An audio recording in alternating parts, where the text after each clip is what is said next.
தன்னுடைய வாழ்வாதாரத்துக்காக போராடிட்டு இருக்க ஆட்டோ டிரைவர்ஸ். இந்த சைடில் ராபிடோ இல்லை ஓலா இல்லை கவர்மெண்ட் சைட்லேருந்து ஏதாவது ஒரு ரெகுலேஷன்ஸ் நடந்து அது மூலியமா நம்மளுக்கு வந்து இதை பேன் பண்ணாமல் தடுக்க முடியுமா அப்படின்னு எதிர்பார்ப்போடு இருக்கிற பைக் டாக்ஸி டிரைவர்ஸ். ஸோ ரெண்டு பேருக்குமே சாதகமாக ஏதாவது நடந்தால் ஓகே தான் அப்படின்னு வந்து எதிர்பார்க்குற ஒரு மக்கள். நான் சொல்லும் போதே நிறைய பேருக்கு தெரிஞ்சிருக்கோம் நான் எதை பற்றி பேச போகிறேன் இந்த வீடியோவில் அப்படின்னு. ரீசெண்டாக நடக்கிற auto drivers protest all over தமிழ்நாடுன்னு சொல்ல முடியாது, இந்தியா லெவலில் புவனேஸ்வர், மும்பை, கொல்கட்டா, வெஸ்ட் பெங்கால், அப்புறம் வந்து அந்த சைடில் பெரிய பெரிய சிட்டிஸில் ரொம்ப ஹாட் சிட்டிஸ்லாம் நடக்கிற ஒரு ப்ரொட்டஸ்ட்டு. இப்போ ரீசெண்டாக தமிழ்நாட்டில் ஒரு 1 வீக் முன்னாடி வந்து சைதாப்பேட்டை, அதுக்கப்புறம் கோயம்புத்தூர், இந்த மாதிரி நிறைய இடத்துல வந்து தமிழ்நாட்டிலேயே நடக்கிற ப்ரொட்டஸ்ட் தான்.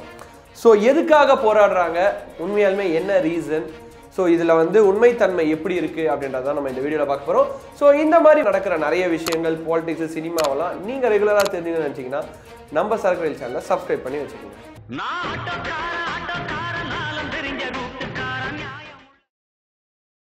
முதல்ல ஆட்டோ டிரைவர்ஸ், நம்மளோட சூப்பர் ஸ்டார் காலத்திலேருந்து, சூப்பர் ஸ்டார் இல்லை அப்பத்துலேருந்தே நாங்கள் பிரசவத்துக்கு இலவசமாக வரோமா, உன் பிள்ளைக்கு ஒரு பேர் வச்சும் தாரமோ, அப்படி வந்து ஆட்டோ டிரைவர்ஸ் அப்படின்னாலே ஒரு மரியாதை. அந்த ஆட்டோனாலே இல்லை, நம்மளாம் சின்ன வயசில் போகணும், அந்த அந்த அந்த ஆட்டோ எப்போ புக் பண்ணி வெளியில் போவோம், கூட்டிகிட்டு போவாங்க, அந்த சைடில் உட்காந்து ரசிச்சுட்டே போகிற காற்று, அந்த ஆட்டோ டிரைவர் அண்ணா கூட பேசிகிட்டே போகிற விஷயங்கள், இப்படி வந்து ஆட்டோ டிரைவர்ஸை இல்லை ஆட்டோவை வந்து மதித்த காலங்கள் நம்ம இருக்குது நிறைய. நம்மளுக்கு கூட அந்த மெமரிஸ் வந்து இன்னுமே நீங்கள் சென்னை இல்லை அரௌண்ட் சிட்டிலலாம் இருக்கீங்கன்னா அந்த மெமரிஸ்லாம் நம்ம கூட ட்ராவல் பண்ணிகிட்டே தான் இருக்குது.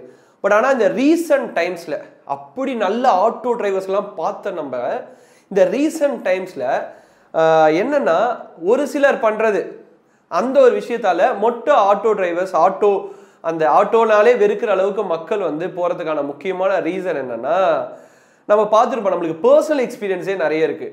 ஏதாவது ஒரு முக்கியமான கட்டத்தில் இல்லை மழை வெயிலில் வந்து நம்ம ஒரு டிமாண்டுக்காக வந்து நம்மளுக்கு ஆல்ரெடி ஒரு டிமாண்ட் இருக்குது. ஸோ அந்த டைமில் போயிட்டு ஒரு ஆட்டோ டிரைவர்ஸ் கிட்ட வந்து ஒரு ஓலா இல்லை ஊபர் இல்லை ரேபிடோவில் வந்து புக் பண்ணிவிட்டு இந்த மாதிரி போனோன்னா அப்படின்னு கேட்டோன்னா, அது என்ன சுச்சுவேஷன் வேணால் கூட இருக்கலாம். நம்மளுக்கு வந்து அது அந்த அந்த அமௌண்ட் தான் நம்மக்கிட்ட இருந்திருக்கும். நம்ம சொல்லுவோம் அதுதான் இருக்கணும், இல்லைம்மா 50 ரூபா 80 ரூபா எக்ஸ்ட்ரா தாங்க, இல்லைன்னா வர முடியாது அப்படின்னு வந்து அதை வந்து டிஸ்ட்ரிகார்டே பண்ணிவிடுவாங்க, இல்லை வர முடியாது அப்படின்னு.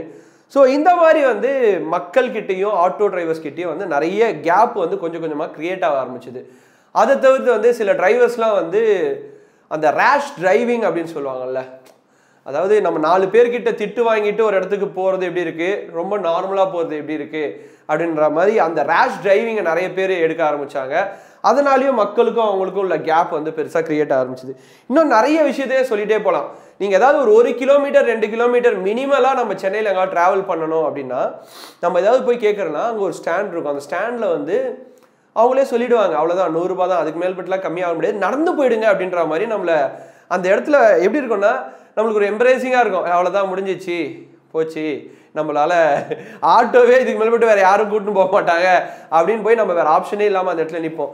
ஸோ இந்த மாதிரி விஷயங்கள் எல்லாமே ஃபர்தராக இந்த கேப் பிட்வீன் பீப்புள், நம்ம மக்களுக்கும் ஆட்டோ டிரைவர்ஸ்க்கும் உள்ள ஒரு ரிலேஷன்ஷிப் இருக்குல்ல, அதை வந்து அந்த பிரசவத்துக்கு இலவசமாக வாரேமான்னு இருந்த ஒரு ரிலேஷன்ஷிப்பை நீங்கள் வந்தால் கூட வேணாம் அப்படின்ற அளவுக்கு சில பேரால், அதாவது நான் எல்லாரையுமே சொல்ல விரும்பல இந்த இடத்துல, நிறைய பேரால் அது கொஞ்சம் கொஞ்சமாக போச்சு.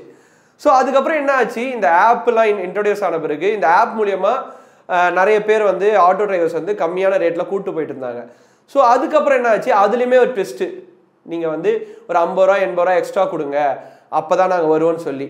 ஸோ அது என்ன ஆச்சுன்னா, அதை ஆப்காரங்களே ஐடென்டிஃபை பண்ணி அந்த சாஃப்ட்வேர் சிஸ்டத்துலேயே டிப்ஸ் ஆட் பண்ணுற மாதிரி இந்த ஆப்லேயே வந்து ஒரு ஆப்ஷன் வச்சுருந்தாங்க, +30 +50 அப்படின்னு. நீங்கள் சப்போஸ் நீங்கள் புக் பண்ணும்போது பார்த்தீங்கன்னா அதுலேயே காட்டும், ஒரு +50 இருந்தால் சில பேர் அக்செப்ட் பண்ணிப்பாங்க, சரி ஓகே நாங்கள் வரோம் சவாரி எடுத்துக்கிறோம் அப்படின்னு. சில பேர் அக்செப்டே பண்ண மாட்டாங்க, இன்னும் அரௌண்டில் நிறைய ஆட்டோஸ் இருந்தால் கூட. ஸோ அந்த ஒரு டிப்ஸையும் ரெகுலேட் பண்ணி கொடுத்தாங்க.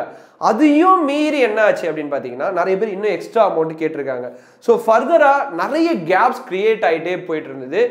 ஸோ இந்த கேப்பை வந்து ஃபுல்ஃபில் பண்ணுற விதமாக வந்தது தான் பைக் டாக்ஸி. இது வந்து ஒரு எவல்யூஷனோட அடுத்த கட்டம். எல்லாருக்குமே தெரியும் நம்மளுக்கு வந்து இதை விட இது பெட்டர் வந்துட்டே இருக்கும் இந்த லைஃப்பில் அப்படின்னு சொல்லிட்டு. அப்படி பார்க்கும்போது பைக் டாக்ஸி ஓட்டுறவங்கலாம் பார்த்தோம் அப்படின்னா மோஸ்டா 70% வந்து பார்ட் டைம் தான். ஒரு 30% ஃபுல் டைம் தான் ஓட்டுவாங்க. மற்றபடிலாம் ஃபுல்லாக பார்ட் டைமில் இருக்கவங்க, இந்த காலேஜ் ஸ்டூடெண்ட்ஸு, அப்படி இல்லைன்னா வந்து வேலைக்கு போயிட்டு வீட்டில் வந்து ஏர்லியராக வரவங்க, ஸோ அதர் இன்கம்காக சர்ச் பண்ணுறவங்க, இப்படிலாம் வந்து நிறைய பேர் இந்த பைக் டாக்ஸியை ப்ரிஃபர் பண்ண ஆரம்பித்தாங்க.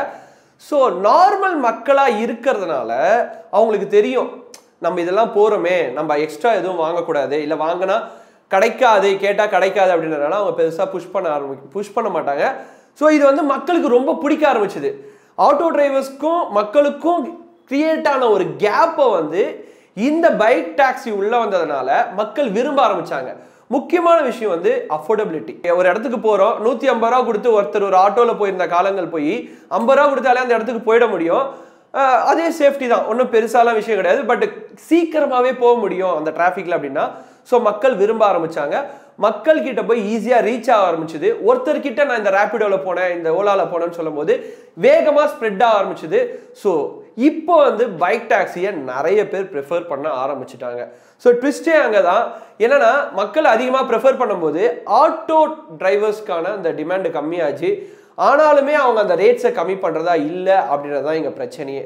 ஸோ இதுவும் அதுவும் பேலன்ஸ் பண்ண முடியாமல் இப்போ பிரச்சனை வெடிச்சிருக்கு. ஸோ இதெல்லாம் தாண்டி இது எப்படி டெசிஷன் வரும்னா, பப்ளிக்கு எது தேவை, பப்ளிக் வந்து உண்மையாலுமே எது நீடோ அதுதான் சர்வைவ் ஆகும். இது எல்லாருக்குமே தெரிஞ்ச விஷயம். இதில் கவர்மெண்ட் எடுக்கிற ஸ்டெப்ஸோ, இல்லை வந்து ஆட்டோ டிரைவர்ஸ் எடுக்கிற ஸ்டெப்ஸோ, இல்லை ரேபிடோ, இல்லை பைக் டாக்ஸிஸ் எடுக்கிற ஸ்டெப்ஸோ எல்லாமே வந்து செகண்டரி தான். மக்களுக்கு எது தேவை அப்படின்றது தான் ஃபர்ஸ்ட் வந்து நிற்கும். இதெல்லாம் தாண்டி ஒரு சின்ன எக்ஸாம்பிள் கூட சொல்லலாம். சின்ன சின்ன ஹோட்டல் இருக்கும்போது இப்போ லைக் பெரிய பெரிய ரெஸ்டாரண்ட்ஸ்லாம் வந்தது. 10 ரூபா விற்றுந்த இட்லியெல்லாம் வந்து நிறைய பேர் 30 ரூபா 40 ரூபாய்க்குலாம் விற்க ஆரம்பிச்சாங்க. அப்போவுமே அந்த இட்லி விற்றுது, 10 ரூபா இட்லியும் விற்றுது, அதே நேரத்தில் 30 ரூபா இட்லியும் விற்றுது. யாரெல்லாம் 10 ரூபா இட்லியை ப்ரிஃபர் பண்ணுறாங்களோ அவங்கலாம் போய் அங்கே சாப்பிட்டாங்க. 30 ரூபா இட்லி யாரெல்லாம் ப்ரிஃபர் பண்ணுறாங்களோ அவங்களாம் அந்த சைட் போய் சாப்பிட்டாங்க. ஸோ இது மட்டும்தான் டிஃப்ரென்ஸே தவிர ஒரு எவல்யூஷன் இல்லை ஒரு டெக்னாலஜி அப்டேட் ஆகும்போது அது கூட சேர்ந்து நம்ம அப்டேட் ஆனால் ஓகே, பட் நம்ம அதை வந்து நெக்லெக்ட் பண்ணுறோம், அது வரவே கூடாது அப்படின்றது வந்து நம்மளால் ஏற்றுக்க முடியாது. இதுக்கான ஃபைனல் கன்க்ளூஷன் இல்லை டெசிஷன் இல்லை என்ன மாதிரி வரலாம் அப்படின்னு வந்து ஒரு ப்ரெடிக்ஷன் பார்த்தீங்கன்னா, கவர்மெண்ட் சைட்லேருந்து ஒரு ஸ்டெப் ஃபார்வர்டு வந்து இந்த சைடில் வந்து அந்த ஆப்பிள் அந்த சாஃப்ட்வேர் சிஸ்டம் சைட்லேருந்து யாராவது ஃபார்வர்டில் வந்து அந்த பெரிய ஆளுங்க 2 பேரும் உட்காந்து ஒரு நியாயமான விலையை வந்து ஆட்டோ டிரைவர்ஸ்க்கும் சரி பைக் டாக்ஸிக்கும் சரி ஃபிக்ஸ் பண்ணால் மட்டும்தான் வந்து இதுக்கான ஒரு ஃபைனல் டெசிஷன் இல்லை அவுட்புட் கிடைக்கும். அன்டில் தென் வந்து இந்த பிரச்சனை வந்து போயிட்டே தான் இருக்கும். ஏன்னா மேலை நாடுகள்லாம் இதெல்லாம் வந்து அட்வான்ஸ்டாக போயிட்டாங்க. இப்போ அவங்க பைக் டாக்ஸி ஏர் டாக்ஸி லெவலில் போயிட்டாங்க, நம்ம இப்போ பைக் டாக்ஸியில் இருக்கோம். ஸோ ஃபியூச்சரில் இந்த பைக் டாக்ஸியை ஓவர் கம் பண்ணுற மாதிரி இன்னும் 20 to 30 இயர்ஸில் ஏர் டாக்ஸி கூட வரலாம். ஆல்ரெடி வந்து நிறைய இடத்துல டெஸ்டிங்கில் இருக்குது, லைக் துபாய், பெங்களூரில், இந்த மாதிரி இடத்துலலாம். ஸோ அதெல்லாம் பொறுத்து வந்து நான் பார்க்கணும். ஃபைனலாக ஒரே ஒரு விஷயம் தான், நீங்கள் நியாயமான விலையை நிர்ணயிச்சா ஆஸ் அ கவர்மெண்ட்டா இல்லை சரி ஆப் சைட்லையும் சரி சாஃப்ட்வேர் சைட்லையும் சரி அவங்க அநியாயமாக கேட்குறத நிறுத்திட போகிறாங்க. இதுதான் சிம்பிளான லாஜிக். இதில் என்னன்னா 2 பேரோட வாழ்வாதாரமும் இருக்குது. இந்த சைடில் ஆட்டோ டிரைவர்ஸோட வாழ்வாதாரமும் இருக்குது, இதே சைடில் வந்து லட்சக்கணக்கான இளைஞர்கள் இன்னைக்கு பார்த்தீங்கன்னா வந்து இந்த ரேபிடோ இந்த பைக் டாக்ஸியை நம்பி வந்து தன்னுடைய படிப்பு தன்னுடைய வருங்கால ஏதாவது படிக்கிறதுக்கு இல்லை பேரண்ட்ஸுக்கு சப்போர்ட் பண்ணுறதுக்கு எல்லாத்துக்குமே நிறைய பேர் ஹெல்ப் பண்ணுறாங்க. ஸோ இதுலேயுமே வாழ்வாதாரம்லாம் உள்ளடங்கி இருக்கு. ஸோ இதுக்கு எல்லாத்துக்குமே வந்து கவர்மெண்ட் அந்த ஆப் சைட்லேருந்து தான் பொறுத்து தான் நம்ம பார்க்கணும். இதை பற்றி இந்த வீடியோவை பற்றி நீங்கள் என்ன நினைக்கிறீங்க? அதெல்லாம் தாண்டி நீங்கள் ஏதாவது பர்சனல் எக்ஸ்பீரியன்ஸாக இந்த மாதிரி ஃபேஸ் பண்ணியிருக்கீங்களா? ஆட்டோ டிரைவர்ஸ் கிட்ட இருக்கட்டும், இல்லைனா வந்து ரேபிடோ பைக் டாக்ஸி டிரைவர்ஸ் கிட்ட இருக்கட்டும், யார்கிட்ட வேணாலும், இல்லை உங்கள் வீட்டில் நீங்களே ஆட்டோ டிரைவ் பண்ணுறவராக இருந்தீங்கன்னா உங்களோட ஆஸ்பெக்டில் நீங்கள் எப்படி பார்க்குறீங்கன்றத கமெண்ட் செக்ஷனில் மென்ஷன் பண்ணுங்கள். Until then is Vijay Karthik signing off Tata bye bye C you. மறக்காமல் சரக்கு சேனலை சப்ஸ்கிரைப் பண்ணி வச்சுக்கோங்க.